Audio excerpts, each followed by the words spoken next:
Hi everybody. I hope you're all as excited as I am about the John Williams concert coming up with Amarillo Symphony. We've named this concert Star Wars and Beyond, but actually it's fair to say that we're doing a lot more than just Star Wars. We're going to be cycling through lots and lots of some of John Williams' most amazing film scores, including personal favourite Harry Potter and the Sorcerer's Stone, which in England we call the Philosopher's Stone, but that's another story. We're going to be playing some of E.T., some of Superman, some of Indiana Jones, and a couple of other extra pieces. And so I'm very excited and looking forward to that concert. But I thought, as a little introduction to John Williams, I'd take a little break from studying all this music and play a couple of interesting pieces of music from history, which I think inspired John Williams and demonstrates that his style of composing and his kind of epic way of writing and augmenting these films that he wrote for is very much grounded in 19th century, 20th century, some of the best composers from history. And I think that it's important to think of John Williams as a composer who comes from a tradition of orchestral music rather than just sprung up in the late 20th century. So first I'd like to play a piece by Korngold, who famously wrote a lot of film music, moved to Hollywood later on in his career. And here is the main title from a film called King's Row, which I think is very familiar. Here we go.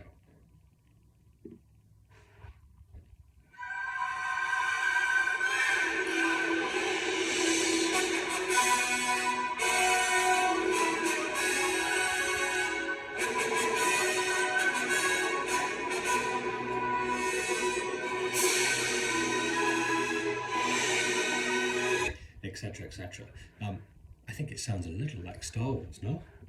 The other one I wanted to show you was Gustav Holst and his Planet Suite. Just towards the end of Mars, there is one of the most amazing chords which starts to repeat itself in a triplet formation. And it sounds like this.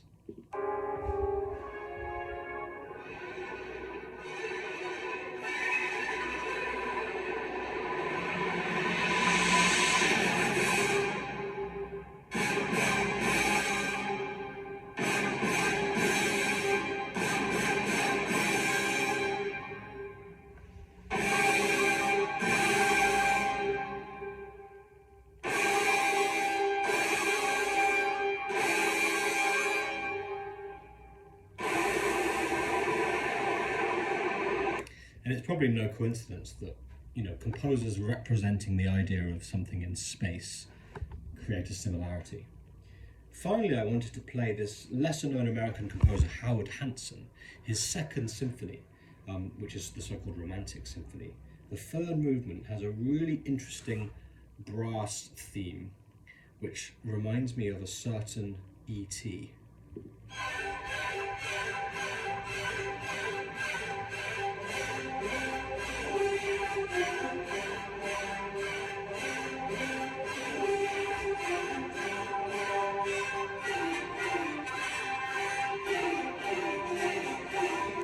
So yeah, as you can see, there are some amazing examples of the history behind John Williams' music, and I really hope that you come and join us, the Amarillo Symphony, in our exploration of this incredible living composer.